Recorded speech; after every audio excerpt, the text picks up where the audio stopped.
mantan penghuni Jahannam. Disebutkan di dalam sebuah hadis riwayat Imam Ahmad dan juga Ibnu Abi Asim dalam As-Sunnah, dan ini dihasankan oleh Syekh Albani dalam Zilal Jannah. Hudzaifah radhiyallahu anhu menuturkan sabda Rasulullah sallallahu alaihi wasallam, la yukhriju Allahu minan nari qauman muntinin qad mahashathumun nar fayadkhuluna al-jannata bi syafa'ati asy-syafi'in yusammuna fiha jahannamiyun. Mantan penghuni neraka ini ya, jadi pernah masuk neraka. Yang tadi saya bilang orang beriman tapi apa boleh buat, dosanya lebih berat. Setelah dibantu pun ada syafaat, ternyata masih belum bisa membantu, masuk neraka dulu. Ini ada istilah buat mereka, nanti mereka masuk surga, namanya jahannamiyun. Jahannamiyun ini julukan, artinya orang-orang yang pernah lewat neraka. Kata Nabi SAW, Allah benar-benar akan mengeluarkan dari neraka satu kaum yang sudah berbau busuk, kena luka-luka mereka, darah, nanah, naudzubillah, yang telah terbakar api neraka. Lalu mereka masuk ke dalam surga dengan syafaat orang-orang yang diizinkan memberi syafaat. Mereka berada di surga dan dinamai jahannamiyun. Tentu ada banyak hadis menjelaskan itu ya. Nanti hadis satu dan hadis kedua terusnya ini akan menguatkan satu sama yang lain.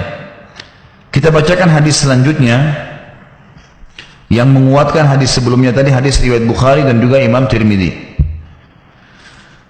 Imran ibn Husain radhiyallahu anhu menuturkan sabda Rasulullah sallallahu alaihi wasallam, yakhruju qaumun minan nari bi syafaati Muhammadin sallallahu alaihi wasallam fayadkhuluna al-jannata yusammuna al-jahannamiyun.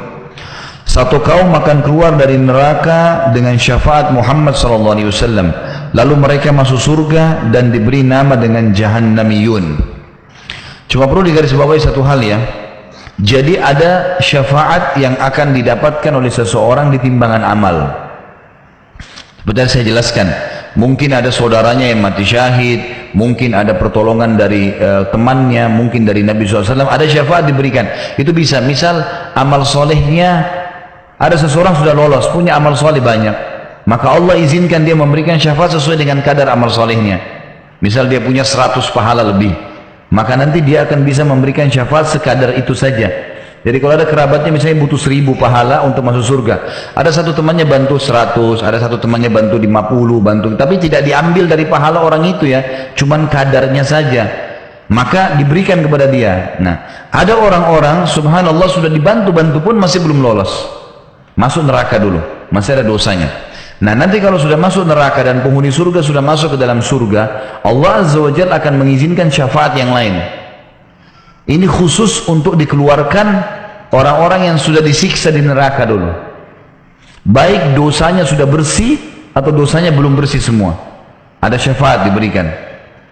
Di antaranya adalah tadi dikatakan dalam hadis Bukhari ini, kalau akan keluar dari neraka nanti dengan syafaat Nabi Muhammad SAW. Dan ada sebuah hadis juga yang menjelaskan Nabi SAW pada saat sudah masuk surga bersama orang beriman, maka Allah Azza wa Jalla mengizinkan Nabi SAW untuk mengeluarkan dari neraka siapa yang beliau inginkan, gitu kan?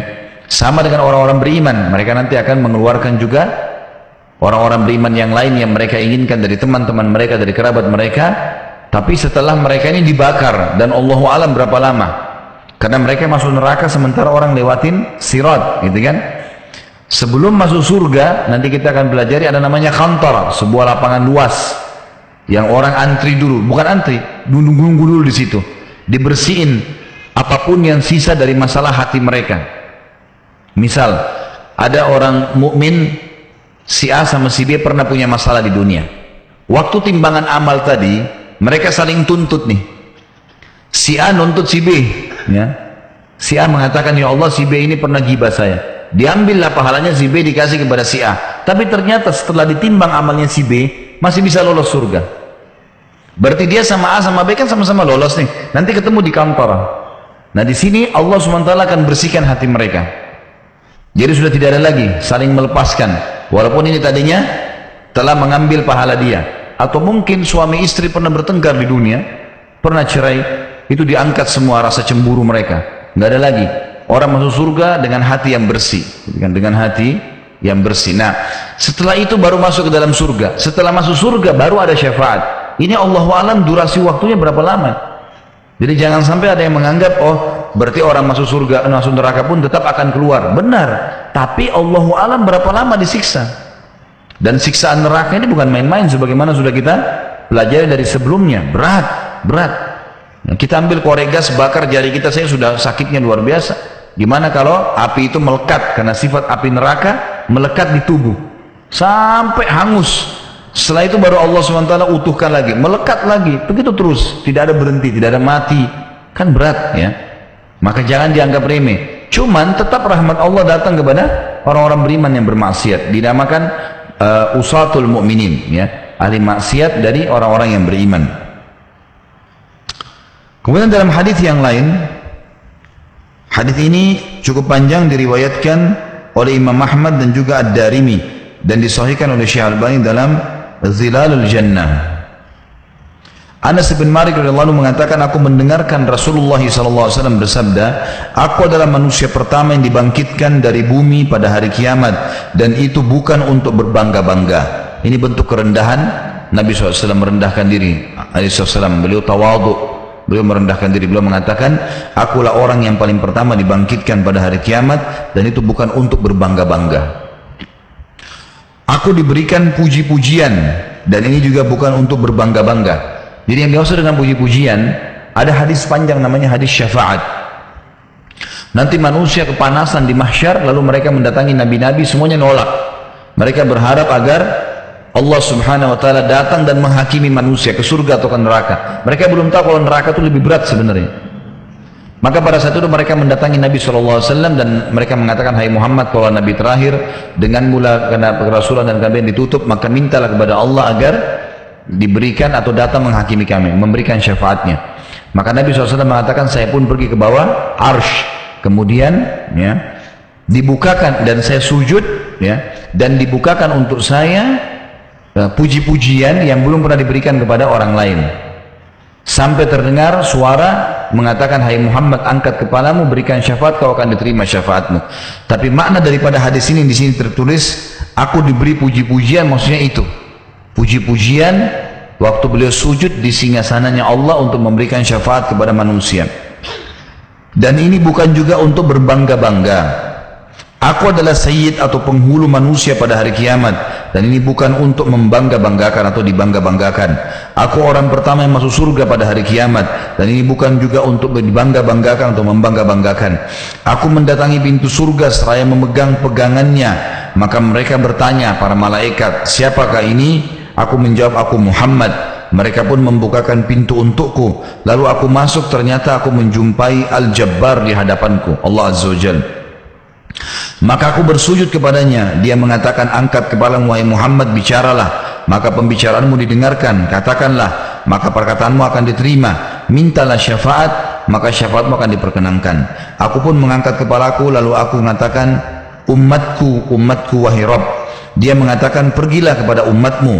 Siapa yang kau dapati dalam hatinya terdapat seberat biji gandum keimanan, maka masukkan ia ke dalam surga. Ini syafaat ya, yang tadi kita bilang pertolongan. Jadi orang sudah masuk neraka, Nabi SAW bisa keluarkan mereka. Lalu aku pun pergi, maksudnya pergi ke neraka ya, Nabi SAW ke neraka. Siapa yang aku dapati dalam hatinya terdapat seberat itu, seberat tadi dikatakan biji gandum, maka aku memasukkan mereka ke dalam surga. Aku menjumpai Al-Jabbar di hadapanku, lalu menghadap lagi dengan Allah. Maka aku bersujud kepadanya. Dia mengatakan, angkat kepalamu wahai Muhammad, bicaralah, maka pembicaraanmu akan didengarkan, katakanlah, maka perkataanmu akan diterima. Mintalah syafaat, maka syafaatmu akan diperkenankan. Aku pun mengangkat kepalaku, lalu aku mengatakan, umatku, umatku wahai Rabb. Allah mengatakan, pergilah kepada umatmu. Siapa yang kau dapati dalam hatinya terdapat seberat biji sawi keimanan. Kalau tadi biji gandum lebih besar, biji sawi lebih kecil lagi ya, maka masukkanlah ia ke dalam surga. Aku pun pergi ke neraka. Siapa yang aku dapati dalam hatinya terdapat seberat itu biji sawi, lebih kecil dari tadi, maka aku memasukkan mereka ke dalam surga. Setelah Allah selesai mengadili umat manusia dan memasukkan siapa yang masih tersisa dari umatku ke dalam neraka bersama penduduk neraka, maka penduduk neraka mengatakan, tidak bermanfaat bagi kalian bahwa kalian menyembah Allah dan tidak menyekutukannya dengan sesuatu pun. Jadi nanti orang yang dikeluarkan oleh Nabi SAW adalah orang yang dalam hatinya ada seperti biji gandum, beras ya, seperti beras, biji gandum seperti beras. Seperti itu saja dari keimanan dikeluarkan dari neraka, tapi disiksa dulu tentunya. Setelah itu dikeluarkan lagi seperti biji sawi, lebih kecil lagi daripada itu, seperti debu saja ya, dikeluarkan dari neraka. Tertinggal orang yang dari umat Muhammad SAW masih ada yang imannya tidak seperti itu, buruk sekali mereka. Lalu penghuni neraka dari orang kafir berkata kepada orang-orang beriman nih, yang tidak ada imannya tipis sekali. Mereka mengatakan, tidak ada manfaat buat kalian yang menyembah Allah dan tidak menyekutukannya dengan sesuatu. Artinya kalian juga masuk neraka nih buktinya. Al-Jabbar, Allah SWT, Al-Jabbar sifatnya Allah yang maha perkasa ya. Al-Jabbar mengatakan, demi keperkasaanku, sungguh aku membebaskan mereka dari neraka. Malah Allah bantah orang-orang kafir, dan akhirnya orang yang tadi imannya lebih tipis daripada debu pun itu dikeluarkan oleh Allah SWT. Prosesnya adalah di sini dikatakan, demi keperkasaanku sungguh aku membebaskan mereka dari neraka. Lalu dia, Allah, mengutus para malaikat kepada orang-orang mukmin di neraka tadi untuk mengeluarkan mereka dari neraka dalam keadaan telah hangus. Lalu mereka dimasukkan di sungai kehidupan. Ini sungai kehidupan ada di tepi surga. Maka mereka tumbuh di dalamnya sebagaimana biji-biji tumbuh di buih aliran. Dan ditulis di kening mereka, mereka adalah orang-orang yang dibebaskan Allah atau utaqaur rahman. Jadi di keningnya ada tulisan, karena mereka berhasil lolos dari api neraka. Kemudian mereka dibawa pergi, lalu mereka masuk surga. Maka ahli surga menyebut mereka dengan jahannamiyun, mantan penghuni neraka jahannam. Al-Jabbar mengatakan, tapi mereka adalah orang-orang yang dibebaskan oleh Al-Jabbar. Hadis ini menjelaskan kepada kita tentang adanya orang-orang yang akan keluar dari neraka nanti ya, atau seperti judul kita, mantan penghuni neraka. Dan ini termasuk karunia dari Allah SWT untuk orang beriman ya. Dan ini dengan hikmah Allah terjadi. Orang-orang kafir masih bisa mengolok mereka di neraka, akhirnya dikeluarkan oleh Allah Subhanahu wa taala. Hadis yang lain yang juga merincikan ini adalah hadis riwayat Imam Muslim.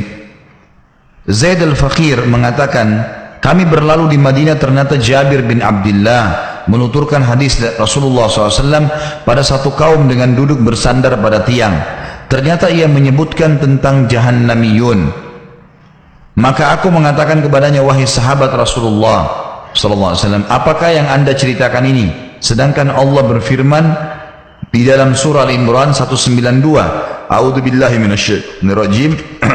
Rabbana innaka man tudkhilin nara faqad akhzaita wa ma lidh-dhalimin min ansar. Wahai Rabb kami, sesungguhnya barang siapa yang kau masukkan ke dalam neraka, maka sungguh engkau telah hinakan ia. Kemudian juga dalam surah As-Sajdah ayat 20, A'udzu billahi minasyaitonir rajim, kullama aradu an yakhruju minha u'idu fiha. Al-ayah, setiap kali mereka penghuni neraka hendak keluar darinya, maka mereka dikembalikan lagi ke dalamnya. Lalu apa yang anda katakan? Ia balik bertanya, maksudnya Ibnu Mas'udin bertanya. Maaf, Jabir kembali bertanya. Jadi Zaid al-Faqir ini adalah seorang tabi'in. Bertanya, bagaimana Jabir memahami dua ayat tadi, kalau penghuni neraka selalu dikembalikan dan tidak bisa keluar. Sementara dia sedang membahas hadis Nabi SAW, ada orang yang akan dikeluarkan nanti, dikenal dengan jahannamiyun. Lalu Jabir balik bertanya, apakah kamu membaca Al-Quran? Aku menjawab, iya. Lalu ia bertanya, apakah kamu mendengarkan tentang maqam, kedudukan Muhammad yang untuknya Allah mengutusnya? Aku menjawab, iya. Lalu Jabir berkata, itulah maqam Muhammad yang terpuji, yang dengannya Allah mengeluarkan siapa yang bakal dikeluarkan. Kemudian ia menggambarkan pemasangan sirat dan berlalunya manusia di atasnya. Lalu perawi Zaid al-Faqir mengatakan, aku khawatir bila aku tidak menghafal hal itu. Cuma ia menyangka bahwa suatu kaum akan keluar dari neraka setelah mereka berada di dalamnya, yakni mereka keluar seolah-olah hitamnya sumsum. Kemudian mereka memasuki sungai dari sungai-sungai surga, lalu mandi di dalamnya. Lantas mereka keluar seperti kertas. Di sini disebutkan idam sumsum dalam hadis sebenarnya bahasa Arab ya, ialah sumsum yang sudah dikenal ya. Idanuhu maksudnya ialah dibiarkan terkena matahari maka menjadi hitam. Mereka diserupakan dengannya dalam hal yang sangat hitamnya. Qaratis, seperti kertas. Ya, mereka diserupakan dengannya dengan warna putihnya. Yang dimaksud dengan hadis ini adalah nanti akan ada orang dikeluarkan pada hari kiamat dari neraka. Walaupun ada ayat-ayat yang seperti tadi, dua surah ya, yang disebutkan dalam surah Al-Imran 192 dan As-Sajdah ayat 20. Ternyata ayat-ayat ini dimaksudkan adalah orang-orang kafir. Adalah orang-orang kafir.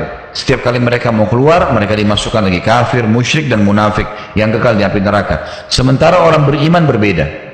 Mereka tetap dipastikan akan keluar. Dan ini sekaligus bantahan terhadap orang-orang yang mengatakan ya seperti beberapa kelompok ya yang mengaku dalam Islam seperti Jahmiyah misalnya, mereka kelompok ini mengatakan orang kalau berbuat dosa maka kekal di api neraka. Ya, sama kalau tidak salah kasus Mu'tazilah juga mengatakan itu ya.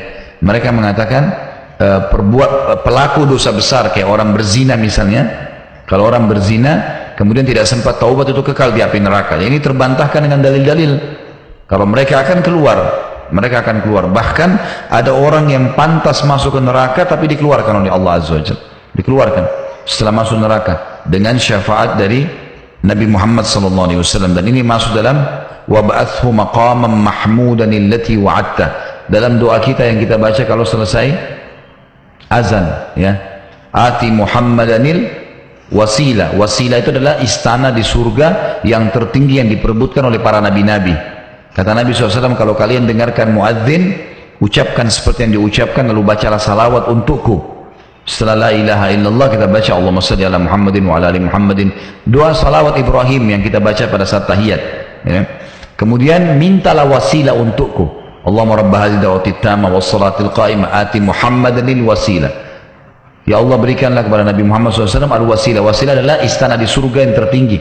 Kata Nabi SAW, dia adalah istana tertinggi di surga dan tidak layak kecuali untuk satu orang saja. Persaingan para nabi-nabi. Siapa yang meminta wasilah untukku, dia akan mendapatkan syafaatku. Lalu kata Nabi SAW, doa lanjutannya adalah setelah wasilah wal fadilah wa ba'athu maqaman mahmud. Dan karuniakanlah Nabi SAW maqaman mahmud. Maqaman mahmud dijelaskan oleh Jabir bin Abdullah dalam hadis ini. Ternyata adalah syafaat yang diberikan untuk orang-orang beriman agar mereka keluar dari neraka.